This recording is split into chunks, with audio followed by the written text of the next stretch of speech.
Hello दोस्तों, स्वागत है आप सभी को न्यू ब्लॉग में। और आज है 14 अप्रैल और आज हम लोग अम्बेडकर जयंती मनाने वाले हैं। और अभी बरसात आ गई है जो कि काफ़ी प्रॉब्लम हम लोग को झेलना पड़ रहा है, लेकिन फिर भी तब होगा।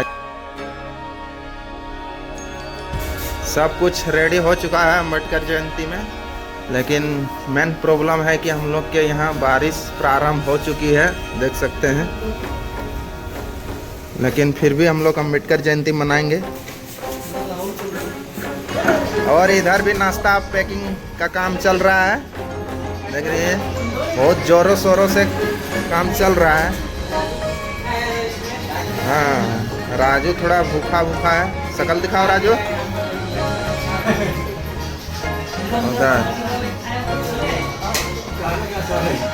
नाश्ता पूरा पैकिंग चल रहा है, लेकिन मेन प्रॉब्लम हो गया है कि हम लोग के यहाँ बहुत खतरनाक वाला बारिश आ चुकी है।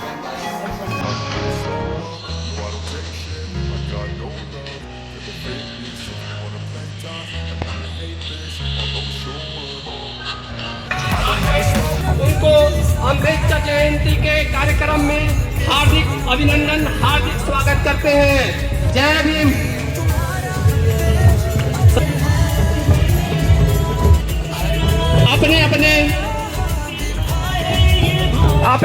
अपने जगह को प्रस्थान करेंगे।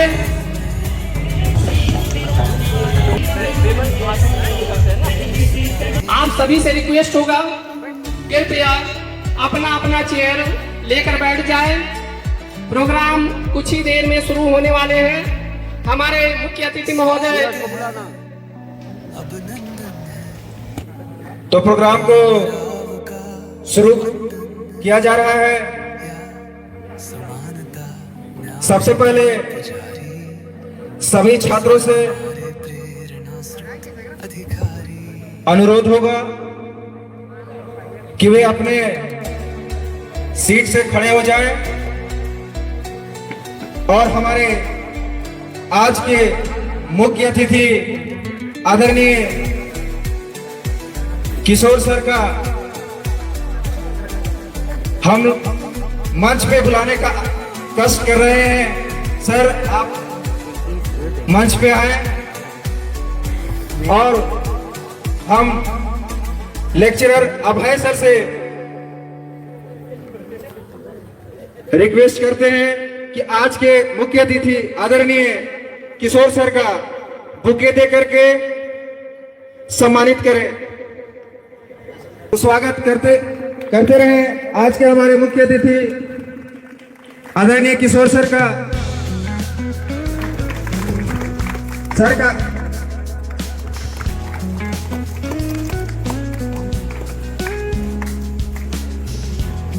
तालियां रुकनी नहीं चाहिए।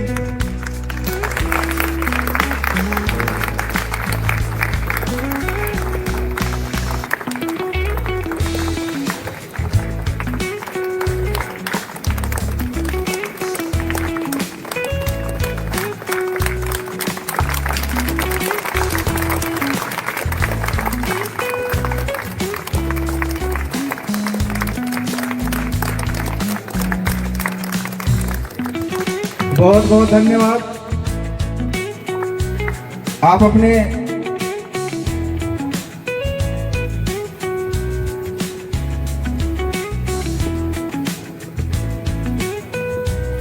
अब हमारे विशिष्ट अतिथि का स्वागत ITI इंस्ट्रक्टर जो हजारीबाग में कार्यरत है, विमल से आग्रह करेंगे कि हमारे विशिष्ट अतिथि पंकज कुमार रवि जी को स्टेज पर स्वागत करेंगे। एक बार बोलिए जय भीम, जय भीम। जब तक सूरज चांद रहेगा, जब तक सूरज चांद रहेगा,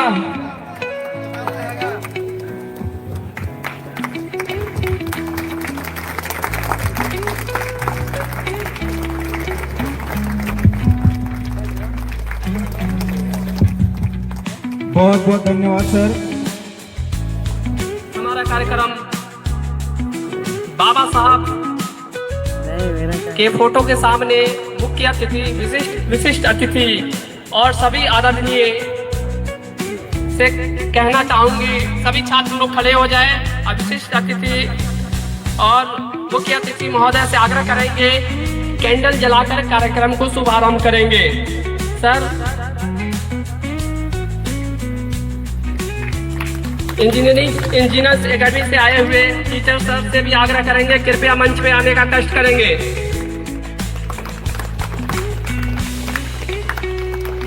कर गुजर गए वो भीम थे, कर गुजर गए वो भीम थे, दुनिया को जगाने वाले मेरे भीम थे। हमने तो इतिहास पढ़ा है यारों, इतिहास के बनाने वाले मेरे भीम थे। साथियों, जय भीम, जय भीम, जय भीम, जय भीम। आज बहुत गर्व महसूस होता है कि बाबा साहब डॉक्टर भीमराव अंबेडकर, जिसको नॉलेज ऑफ सिंबल से हम लोग जानते हैं, जो भारतीय संविधान का रचयिता है। साथियों, उस समय के घड़ी में बाबा साहब कितना कष्ट किए और अपना समाज को अपना जीवन दान दे दिए। एक बार बोलिए जय भीम, जय भीम, जय भीम, जय भीम, जय भीम, जय भीम। जब तक सूरज चांद रहेगा, बाबा तेरा नाम रहेगा, जब तक सूरज चांद रहेगा, बाबा तेरा नाम रहेगा। The break of day, whispering pines, secrets untold, carrying आज tales का दिन before. बाबा साहब को याद करते हुए भारतीय संविधान को याद करते हैं, इसलिए कि हम कहना चाहेंगे हिंदू, मुसलमान, सिख, ईसाई सबको मिला संविधान से सम्मान। एक बार बोलिए जय भीम, जय Bhim. The roots stretch deep, मिटाकर जात पात का भेदभाव gentle साहब ने संविधान लिखा है। और बाबा साहब का कहना था, लोगों ने बाबा साहब को दलितों का नेता के रूप में बना दिए, लेकिन ये केवल दलितों का नेता नहीं है, बल्कि ये टोटल भारतीय जितना भी लोग रह रहे हैं सभी का ये एक तरह से भगवान है। teach एक बार बोलेंगे जय भीम, जय भीम। rustling leaves, stories अब हमारे that linger on the breath of भाषण शुरू होने वाले हैं।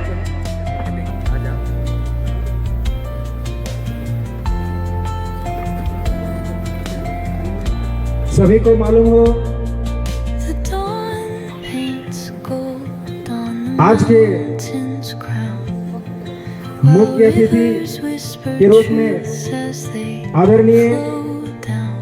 किशोर सर, Their songs entwined जो with the trees that stand ACB Jharkhand planted in के time. पद पर कार्यरत हैं और Each echo आज के रूप में, आज के on the forest floor विशिष्ट अतिथि के रूप में opens a world Pankaj Kumar Ravi sir, door. जो Silence alive हाई कोर्ट के with वकील के रूप में कार्यरत हैं। arms of solitude. हम सभी और टीम मैनेजमेंट की ओर से Sing me सर लोग को हार्दिक हार्दिक स्वागत करते हैं the stars and तथा teach me the language सभी अतिथियों से और story. राजकीय पॉलिटेक्निक छात्रावास में रह रहे छात्रों से और खासकर इस प्रोग्राम में शामिल सभी छात्रों से अनुरोध होगा कि वे अपने सीट से खड़े हो जाएं और प्रियम्बल के लिए हम लोग अगला कार्यक्रम करने जा रहे हैं और प्रियम्बल के लिए तैयार हो जाएं।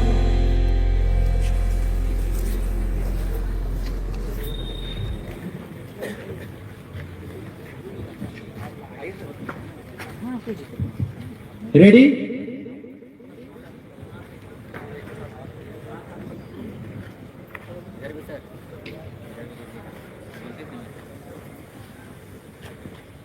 हम भारत के लोग भारत को एक संपूर्ण प्रभुत्व संपन्न समाजवादी पंथ निरपेक्ष लोकतंत्रात्मक गणराज्य बनाने के लिए तथा उसके समस्त नागरिकों को सामाजिक आर्थिक और राजनीतिक न्याय विचार अभिव्यक्ति विश्वास धर्म और उपासना की स्वतंत्रता प्रतिष्ठा और अवसर की समता प्राप्त कराने के लिए तथा उन सब में व्यक्ति की गरिमा और राष्ट्र की एकता और अखंडता सुनिश्चित कराने वाली बंधुता बढ़ाने के लिए दृढ़ संकल्प होकर अपनी इस संविधान सभा में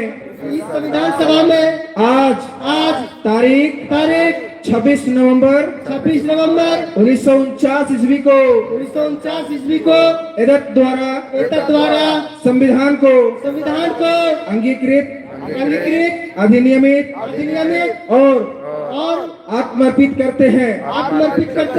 धन्यवाद। जय भीम जय भीम जय भीम जय भारत। आप सभी से अनुरोध होगा अपने सीट पर बैठ जाएं।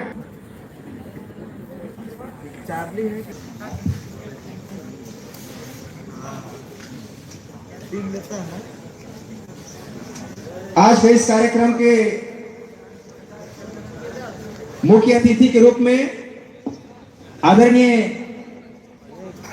किशोर सर, जो एसीबी के पद पे कार्यरत है, हम उनसे आग्रह करेंगे कि वे मंच पे आए और भारत रत्न बाबा साहब अंबेडकर के जन्मदिन के उपलक्ष्य में दो शब्द हम लोग के बीच में रखे।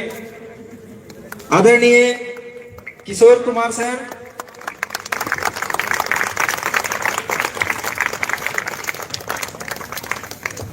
बहुत धन्यवाद साथियों।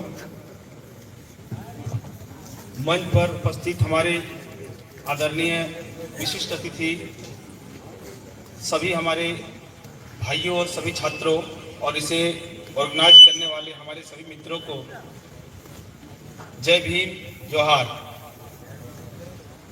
आज हम बाबा साहेब भीमराव अंबेडकर की जयंती के शुभ अवसर पर उनके विचारों, उनके आदर्शों और उनके संघर्षों के द्वारा भारत में जो एक सामाजिक चेतना और क्रांति लाई गई है, उस क्रांति और चेतना के बारे में एक दूसरे से बातचीत करने के लिए, उन विचारों को आज समर्पित करने के लिए इकट्ठा हुए हैं।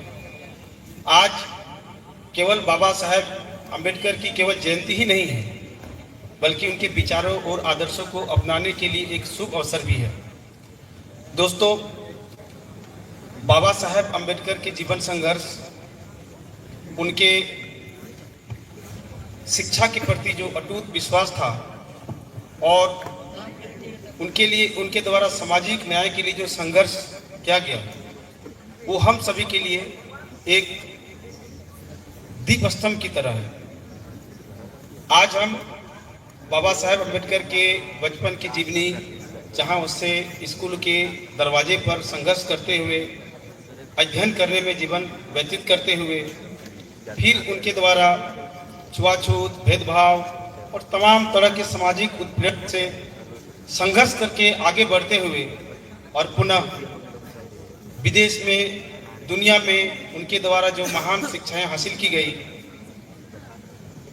जो ना केवल विधि के क्षेत्र में था, जो ना केवल अर्थशास्त्र के क्षेत्र में था, जो ना केवल समाज शास्त्र के प्रति था, लोकतंत्र के प्रति था, बल्कि दुनिया के ऐसी कई पीएचडी की डिग्री बाबा साहेब अम्बेडकर के द्वारा हासिल किया। आज भारत यदि दुनिया की सबसे बड़ी 10 अर्थव्यवस्था में से यदि एक है, कभी 5वीं कभी तीसरे, ये रैंक आगे पीछे होते रहता है, तो कहीं ना कहीं बाबा साहेब अम्बेडकर के द्वारा बनाया गया। आप सभी जानते हैं कि रिजर्व बैंक इंडिया, भारतीय रुपया पर उनके द्वारा जो शोध किया गया, जिसके लिए उन्हें विशेष रूप से पीएचडी की डिग्री दी गई थी, उनके कहीं ना कहीं आर्थिक समझ का एक परिणाम है। आज भारत के साथ साथ जितने भी देश स्वतंत्र हुए थे, जैसे पाकिस्तान, बांग्लादेश तो 1971 में हुआ, और अफ्रीका के कई ऐसे देश हैं जो उसी समय उसी आसपास में स्वतंत्र हुए, वहां लोकतंत्र कामयाब नहीं हुआ। तो एक सवाल जो हमेशा सोशल मीडिया में और बाकी जगह विचार विमर्श में जो आता है कि बाबा साहेब अम्बेडकर ने संविधान अकेले नहीं लिखा, 7 सदस्यों की टीम ने लिखा। हमेशा सुनते हैं कि ये तो अमेरिका से, तो ऑस्ट्रेलिया से, तो जर्मनी से, तो जापान से, तो फ्रांस से, तो इंग्लैंड से इसके कट पेस्ट करके इंपोर्ट करके लिखा गया। कोई भाव नहीं देने के उद्देश्य से इस तरह से एक टेढ़ी हुई टिप्पणी हम लोग आमतौर पर सुनते रहते हैं। तो मैं ये कहना चाहूँगा कि जिस प्रकार से आप अभी टेक्निकल एजुकेशन में अलग अलग ब्रांच में तकनीकी शिक्षा ग्रहण कर रहे हैं, उनकी सारी किताब बाजार में उपलब्ध है। MBBS की, इंजीनियरिंग की, दुनिया की तमाम डिग्रियों के लिए किताब हमारे बाजार में उपलब्ध है। केवल किताब या सामग्री मिल जाने से आप उसकी ज्ञान को हासिल नहीं कर पाते हैं। उसके लिए एक बहुत बड़े महान शिक्षक की जरूरत होती है, और जिसने खुद से कर लिया, सोचिए वो कितने महान व्यक्ति होंगे। बाबा साहेब अम्बेडकर ने दर्जनों देशों के संविधान को पढ़ करके एक भारत का खूबसूरत संविधान दिया, जिसके कारण आज हम देखते हैं कि इस देश में आज तक कोई तख्तापलट नहीं हुआ। एक सुखद और लोकप्रिय और दुनिया में एक महान लोकतंत्र के रूप में हम स्थापित हुए हैं, जो न केवल विज्ञान और प्रौद्योगिकी में, अर्थव्यवस्था में, व्यापार में और बौद्धिक क्षेत्र में तमाम तरह की प्रगति में हम दुनिया में एक तेजी से विकास कर रहे हैं। हमारे अंदर बहुत सारी अभी कमियां हैं, और उन कमियों को दूर करना हम सभी जातियों के, सभी धर्म के विद्यार्थियों के एक कर्तव्य है। आज हमेशा हम सुनते हैं कि बाबा साहेब अम्बेडकर, जिसके लिए एक हमेशा आलोचना की जाती है, हालांकि ये आलोचना अब नहीं करनी चाहिए, मुझे इस बात पर डिस्कस करने में कोई रुचि नहीं है, लेकिन यहाँ सभी एक तकनीकी क्षेत्र में एक अच्छे वेल एजुकेटेड विद्यार्थी है। आपको बता दूं कि मैं भी मैकेनिकल इंजीनियरिंग से डिप्लोमा किया है, अल कबीर पॉलिटेक्निक से, फिर बीच में ग्रेजुएशन किया इग्नू से, और फिर अपने सफर में PSC, फिर इधर मैं आया। तो इसीलिए मुझे ये अनुभव है कि मैकेनिकल इंजीनियरिंग की जो हम कोर्स करके डिग्री लेते हैं, कितना संघर्ष करना पड़ता है। यहाँ मैकेनिकल इंजीनियरिंग के विद्यार्थी होंगे ना, है ना? तो ठीक है, इलेक्ट्रिकल मैकेनिकल मैक्सिमम कुछ तो कॉमन होता है, तो उस संघर्ष और उस ज्ञान और उस लेवल की मुझे जानकारी है। तो इसीलिए कि एक चीज़ की आलोचना होती है कि बाबा साहब ने रिजर्वेशन की पॉलिसी लाई, संविधान में लाया, जिसके लिए बहुत सारी मेरिट या अन्य तरह की बातें होती है। तो मैं आपको ये बताना चाहूँगा डिफेंड करने के लिए कि इस दुनिया के तमाम ऐसे महान विकसित देश हैं, Japan, Germany, France, America, Australia, New Zealand, जितने भी आप डेमोक्रेसी देख रहे हैं, आज के समय में हर किसी के पास स्मार्टफोन और ज्ञान पर आज किसी एक व्यक्ति का तो अधिकार नहीं है। हर व्यक्ति मोबाइल से ही आज तमाम तरह की गूगल करके ऑथेंटिक ज्ञान किसी दूसरे देश की वेबसाइट से भी आप ले सकते हैं। दुनिया के तमाम देशों में आरक्षण है, हालांकि उसे अलग अलग नामों से जाना जाता है। कहीं एफर्मेटिव एक्शन बोला जाता है, कहीं पार्टिसिपेशन पॉलिसी बोला जाता है, कहीं डाइवर्सिटी का सिद्धांत, जैसे अमेरिका में डाइवर्सिटी रूल है। तो अलग अलग नामों से, चाहे वो रिसर्च के माध्यम से, जहां जिस देश में जिस लेवल पे समाज में असमानता रही है, उसी असमानता के अकॉर्डिंग वहां पे सीटों को रिजर्व करना, चाहे शिक्षा हो, नौकरियों में आप देख सकते हैं। अमेरिका में भी, इवन कि अमेरिका में निजी क्षेत्रों में भी आरक्षण है, जर्मनी में, फ्रांस में, जापान में इंडिया से भी ज़्यादा रिजर्वेशन है, 65% तक प्राइवेट सेक्टर में भी आरक्षण है। ये आप गूगल में पढ़ के देख सकते हैं। दूसरी बात, तो मेरे इस विषय पर बात करने की नहीं थी, लेकिन मैं सोच रहा हूँ कि बाबा साहेब अम्बेडकर के जीवनी और उनके द्वारा ज्ञान, उनके द्वारा विदेश में ली गई डिग्री और तमाम आदर्श और विचारों का जो ज्ञान का भंडार है, वो हमेशा हम कहीं ना कहीं सुनते रहते हैं, देखते रहते हैं, पढ़ते रहते हैं। लेकिन कुछ ऐसी बात किया जाए जहाँ हम यहाँ हर जाति के, हर धर्म के यहाँ छात्र होंगे, जहाँ कुछ हम सीख के जाए। मेरा हमेशा से प्रयास रहता है कि कुछ एक्शन या कुछ करके या व्यवहारिक जिंदगी में कुछ इसे हासिल करके हमें आगे बढ़ना चाहिए, ना कि केवल माल्यार्पण हो गया, बधाई दे दिए, या कुछ भाषण हो गया प्रेरणात्मक, उससे कोई समाज में सुधार नहीं होता है। बाबा साहेब अम्बेडकर के बारे में देश में कुछ लोग यदि कुछ आलोचना किसी कारण से करते भी हैं, तो मैं आपके इनकी महानता को एक शब्द में डिफाइन करना चाहता हूँ कि भारत के जितने भी महान समाज सुधारक, विचारक, विधिवेत्ता, अर्थशास्त्री या जिस लेवल के जितने भी बुद्धिजीवी या इंटेलेक्चुअल या महान पुरुष इस धरती से पैदा हुए हैं, उसमें से मुश्किल से 1 दर्जन व्यक्ति में बाबा साहेब अम्बेडकर भी है, जिसे दुनिया की यूनिवर्सिटी में पढ़ाया जाता है। चाणक्य, चंद्रगुप्त मौर्य, अशोक महान, भगवान वर्धमान महावीर, भगवान बुद्ध, स्वामी विवेकानंद, ऐसे कुछ ही गिने चुने, महात्मा गांधी, ऐसे 1 दर्जन महापुरुष है जिसे अमेरिका और दुनिया के देशों में पढ़ाया जाता है। यदि बाबा साहब करेंगे अमेरिका से, तो आज हम कम से कम 100 साल पीछे हैं। ज्ञान, प्रौद्योगिकी, रिसर्च, डेवलपमेंट, हर क्षेत्र में बहुत पीछे हैं। तो ऐसे देशों में बाबा साहेब अम्बेडकर को वहाँ स्थान नहीं दिया जाता, जर्मनी में स्थान नहीं दिया जाता, कई साउथ अमेरिका के देशों में, अफ्रीकी देशों में बाबा साहेब को नहीं पढ़ाया जाता।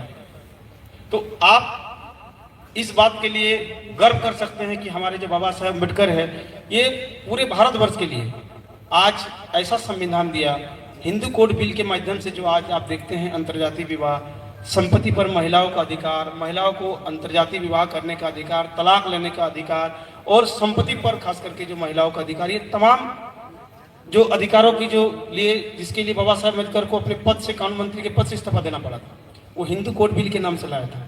इसे तत्कालीन समय में विरोध के बाद तो उसे पास नहीं किया जा सका, जिसके कारण से बाबा साहेब अम्बेडकर ने अपने कानून मंत्री के पद से इस्तीफा दे दिया था कि जब इस देश में प्रगतिशील विचारों को अपनाने की शक्ति ही नहीं है, तो मुझे वैसे संसद में और वैसे सरकार में मंत्री रहने का कोई चित्त नहीं है, इस्तीफा दे दिया था।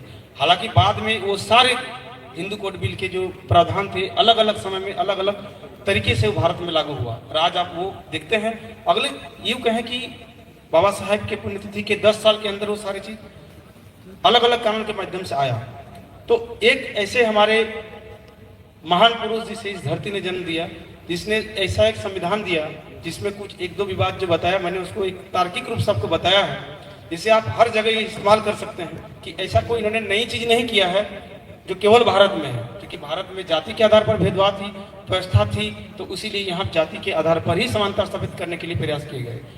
यहाँ तक कि बाबा साहब ने यहाँ तक कहा कि इसे आरक्षण 10 साल से ज्यादा नहीं रहना चाहिए, क्योंकि उन्हें उम्मीद था कि ये देश उस रास्ते से बढ़ते हुए सुधार कर लेगा। लेकिन दुर्भाग्य इस देश में कि आज भी बाबा साहब ने, क्योंकि बाबा साहब के लिए शिक्षा कितना महत्वपूर्ण था इस बात को तो आप परिचित हैं, इसीलिए बाबा साहब ने जैसे एक नारा दिया था कि शिक्षित बनो, संगठित रहो और संघर्ष करो। तो हम शिक्षित तो बन जाते हैं लेकिन संगठित नहीं रहते हैं, संघर्ष भी कर लेते हैं। जब अपनी अपनी कोई हित और कुछ अपनी अपनी मुद्दे और समस्याएं आती हैं तो उसके लिए हम लोग जरूर संघर्ष कर, लेकिन संगठित नहीं होते हैं। संगठित का मतलब केवल एक जाति या एक समुदाय या एक वर्ग की बात मैं नहीं कर रहा हूँ। संगठित का मतलब कि यहाँ आज देश में एक ऐसी माहौल बन गया है या बनाया गया है या बना दिया जा रहा है कि हर किसी व्यक्ति का अपना, चाहे जाति के आधार पर, धर्म के आधार पर, क्षेत्र के आधार पर या कोई अपने अपने राजनीतिक दलों के आधार पर एक समर्थक वर्ग बन गया है। उसमें क्या होता है कि यदि वो बहुत अच्छा है, यदि वो हमारा समर्थक नहीं है तो उसका हम तारीफ नहीं करते हैं, चुप रहते हैं। वो कुछ गलत करता है तो उनके लिए हम हाय तौबा मचाना शुरू कर देते हैं। उसी प्रकार से यदि हम कुछ गलत करते हैं तो अपने गलत में नहीं बोलेंगे। बहुत कुछ ऐसा आप सुनते होंगे कि बहुत कुछ आपत्तिजनक बात बोल दिया, कुछ गलत बोल दिया, लेकिन उसके समर्थक पर उस समय चुप रहेंगे और विरोधी बोलेंगे। केवल वो अपने अच्छे के लिए संगठित रहता है, बुरे के लिए बुराई नहीं करता है। मतलब मेरा कहने का तात्पर्य ये है कि हम संगठित केवल अपने किसी न किसी हित, किसी न किसी स्वार्थ, किसी न किसी गलत उद्देश्य के लिए होते हैं, हम संगठित नहीं हो पाते हैं। बाबा साहब का संगठित का यदि अर्थ आप इसको बहुत गहराई से अध्ययन करेंगे तो ये संगठित होने का ये कतई उद्देश्य ये नहीं है कि अनुसूचित जाति के लोगों या आदिवासियों आप लोग शिक्षित बनिए, संगठित रहिए और जम के कुछ उत्पाद कीजिए, बिल्कुल नहीं है। उनकी गहराई में है कि एक भारतीय शिक्षित समाज ऐसा बने, ऐसा शिक्षित समाज बने और सर्व समाज का व्यक्ति शिक्षित बने, जो शिक्षित बन के ऐसा संगठित होकर के आगे कार्य करे और यदि उस दिशा में कुछ काम नहीं होता तो उसके लिए संघर्ष करने के लिए भी तैयार हो और एक पूरे दुनिया के, विश्व के समाज में, पूरे ब्रह्मांड में हम अपना दबदबा, चाहे शिक्षा के क्षेत्र में, चाहे विज्ञान और प्रौद्योगिकी के क्षेत्र में हो, चाहे अर्थव्यवस्था के क्षेत्र में हो, हर क्षेत्र में अपनी दबदबा बना सके। लेकिन आप इस बात से जरूर निश्चित रूप से अपने मन से सोच रहे होंगे, सहमत हो रहे होंगे कि आज हम किसी न किसी रूप से, चाहे एक समुदाय के रूप में, जाति के रूप में, वर्ग के रूप में, किसी भी स्तर पर कोई संगठित नहीं है।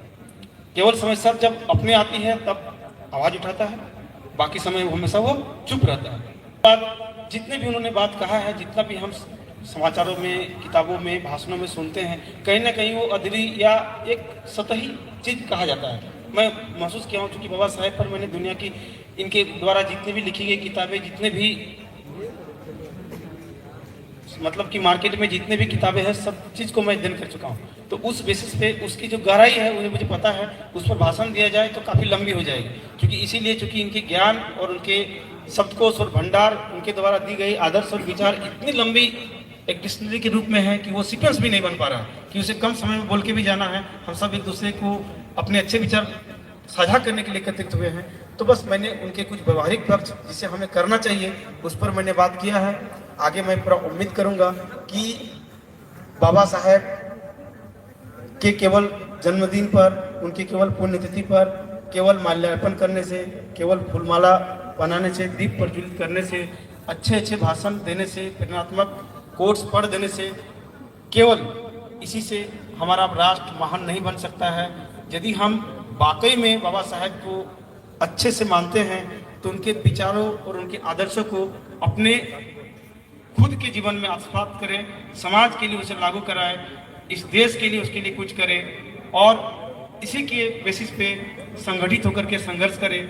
खास करके मैं तकनीकी क्षेत्र के विद्यार्थियों के लिए तो मैं निश्चित रूप से कहूँगा कि तकनीकी इस देश के अर्थव्यवस्था का एक आधार स्तंभ है। आज के समय में दुनिया में वही राज किया है और करेगा जिस देश में तकनीकी सबसे उन्नत स्तर की होगी। क्योंकि आप तकनीकी के विद्यार्थी है, इसीलिए तकनीक इस देश के विकास इंजन हो सकता है। ये हमारे समाज को आत्मनिर्भर बनाने का एक आधार स्तंभ हो सकता है। यह केवल आपको एक आधार आत्मनिर्भर बनाएगा, बल्कि इस देश में आपके उस तकनीक के माध्यम से समाज सुधार का भी रास्ता खोल सकता है। इसीलिए अंत में यही कहूँगा कि अपने ज्ञान, अपने कौशल, अपने तकनीक और अपने जितने भी इस उम्र में आपने जो हासिल किया है, परिवार में और राष्ट्र के विकास में आधारशिला रखें। इसी शुभकामनाओं के साथ आप सभी को बहुत बहुत धन्यवाद। जय भीम, जय भारत, जय संविधान। धन्यवाद। बहुत बहुत धन्यवाद सर, आपने अपनी कीमती समय निकालकर हम लोगों के बीच आया और बाबा साहब के बारे में बताए। हम लोग सही बताए कि हम लोग तो शिक्षित हो जाते हैं, बट क्या है, संगठित नहीं हो पाते हैं। कारण क्या है, केवल हम लोग क्या होते हैं, अपने को देखते हैं, सेल्फिश का भावना रखते हैं। ऐसा नहीं होता है, ठीक है। संगठित होना है तो पहला बेस्ट एजुकेशन लेना होगा, सामाजिक जीवन जीना होगा, तब संगठित हो पाएंगे। बहुत बहुत धन्यवाद सर, आपने मूल्य समय निकाल कर आए। उम्मीद करते हैं कि आगे भी इस प्रकार का साथ देते रहेंगे। हमारे भी विशिष्ट अतिथि महोदय श्री पंकज कुमार रवि जी से आग्रह करूंगा, मंच पर आकर बाबा साहब डॉक्टर भीमराव अंबेडकर के बारे में विचार रखे। श्री पंकज कुमार रवि। हम भारत के लोग, संविधान किसके लिए बात करता है? हम भारत के लोग भारत को कैसा बनाएंगे, ये हमारी ड्यूटी है। भारत ने, भारत के लोग, संविधान ने भारत के लोगों को अगर उसको मौलिक अधिकार दिया है तो उसके साथ उसकी ड्यूटी भी दी है, जिसको मौलिक कर्तव्य कहते हैं। और हमारी ड्यूटी है, भारत का संविधान में 3 तरह की बात करता है, 3 तरह का न्याय की बात करता है। वह पहला न्याय है सामाजिक न्याय, दूसरा न्याय है आर्थिक न्याय और तीसरा न्याय है राजनीतिक न्याय। और उस सामाजिक न्याय क्या है कि भारत की जो व्यवस्था है वह भारत की व्यवस्था जाति व्यवस्था से निर्मित होती है। तो जाति व्यवस्था को खत्म किए बगैर समाज का निर्माण नहीं किया जा सकता। अगर समाज का निर्माण करना है तो जाति व्यवस्था को खत्म करना पड़ेगा। लेकिन जाति है कहां? भारत में जाति है कि जाति नहीं है? तो जाति है कहां? जाति हमारे दिमाग में है। आपके नाम के साथ आपका जो टाइटल लगा है वो प्रदर्शित करता है कि आप किस जाति से हैं। और वह जाति व्यवस्था इसलिए बनाई गई ताकि एक व्यक्ति को दूसरे व्यक्ति से अलग किया जा सके। एक व्यक्ति से दूसरे व्यक्ति को अलग करने की जो विधि है, जो सिस्टम है, वह जाति व्यवस्था है। जैसे अगर जाति की अगर आप संधि विच्छेद करेंगे तो कोई जात से जानबूझकर ती से तिरस्कार करना, जानबूझकर तिरस्कार करने की जो पॉलिसी है वही जाति व्यवस्था है। तो इस जाति व्यवस्था को खत्म करके हमें समाज निर्माण नहीं है। आपको अपनी समस्या का समाधान खुद करना होगा और आपको अपनी समस्या का खुद समाधान करने के लिए आपको हथियार दे दिया। क्या हथियार दिया?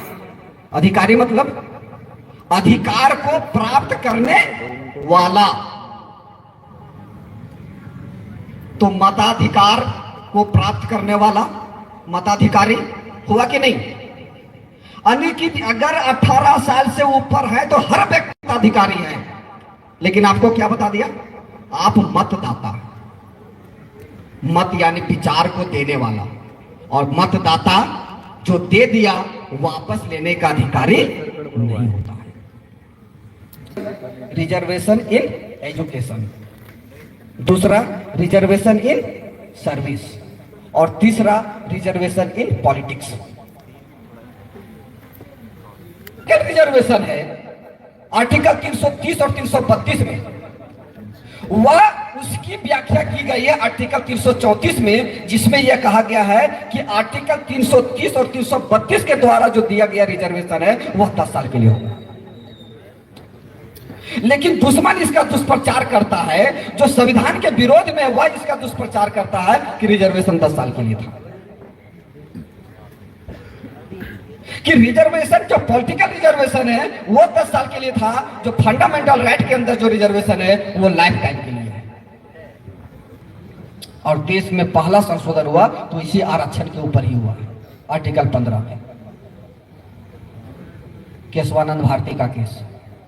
साथियों, अगर बाबा साहब अंबेडकर के आंदोलन को हम समझे, उन्होंने अंतिम समय में कहा था कि मेरे अनुयायियों,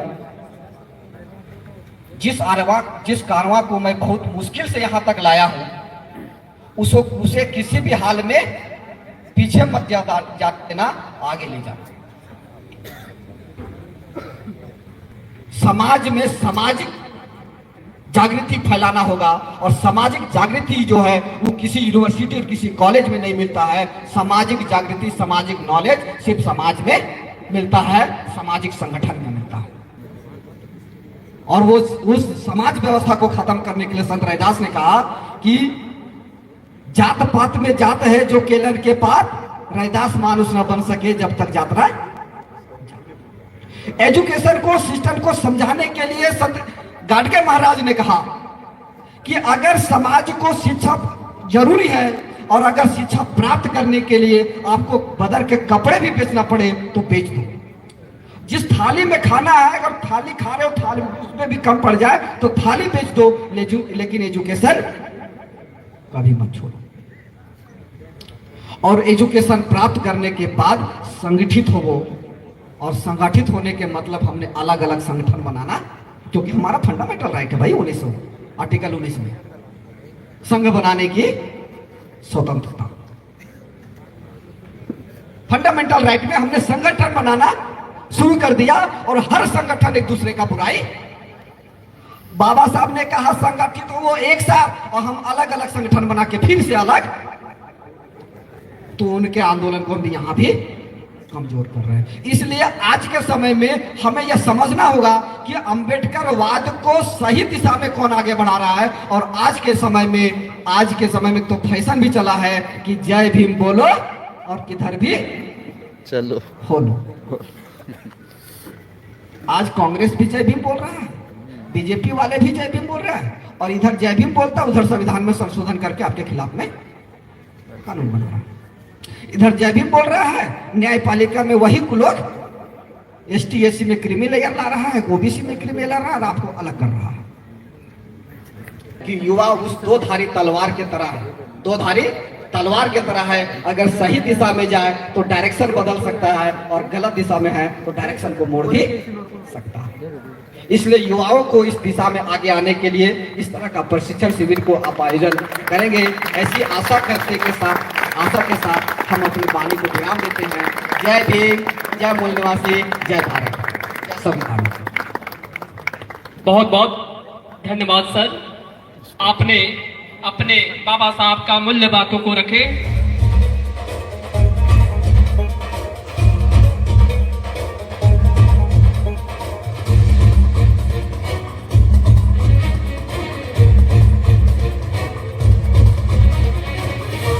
की 14 सन 1891 एक मसीहा जन्मा था एमपी के मोहगांव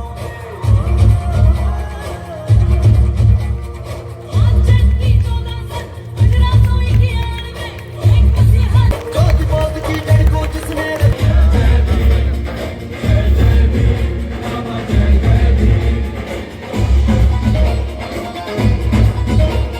को मिलाए तेरी वही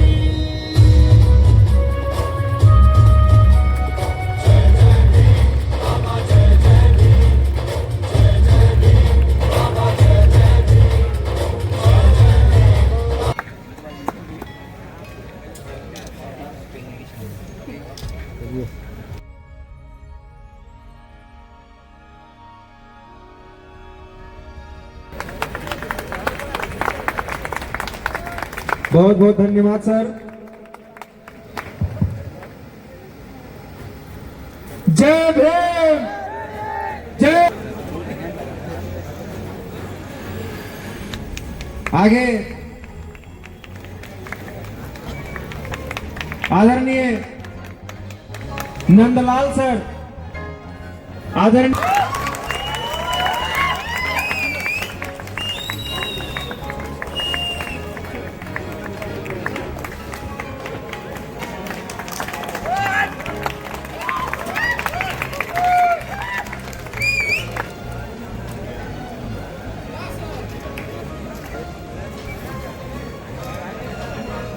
अब मैं आगे के प्रोग्राम को सबको छात्रों को सूचित करना चाहेंगे।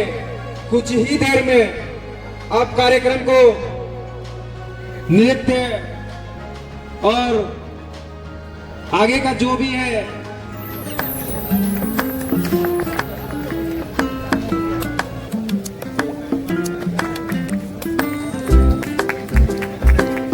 लड़ने के लिए पढ़ना होगा, पढ़ने के लिए लड़ना होगा, लड़ने के लिए पढ़ना होगा, पढ़ने के लिए लड़ना होगा।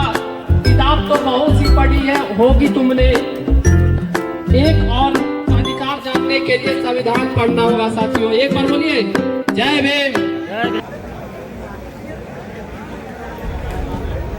अब मैं आदरणीय इसरार सर से आग्रह करेंगे कि वो मंच पे आने का कष्ट करें। आदरणीय इसरार सर। उधम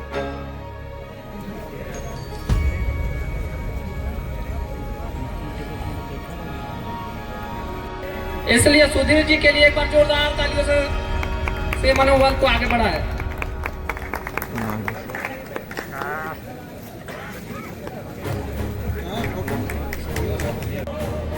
कार्यक्रम जो देख रहे हैं ये राजकीय पॉलिटेक्निक रांची के छात्र द्वारा आयोजन किया गया है। ये आयोजन काफी मेहनत से इन लोगों के द्वारा किया गया है। एक बार राजकीय पॉलिटेक्निक मुर्गा और खांसी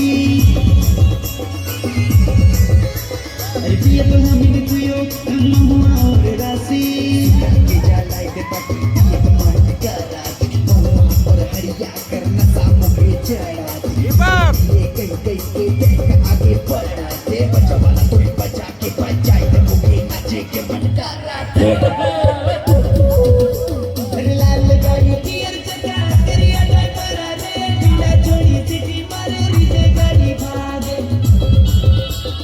ढीला छोड़ी सिटी मारे रीते गाड़ी भागे रीते गाड़ी भागे रे रीते गाड़ी भागे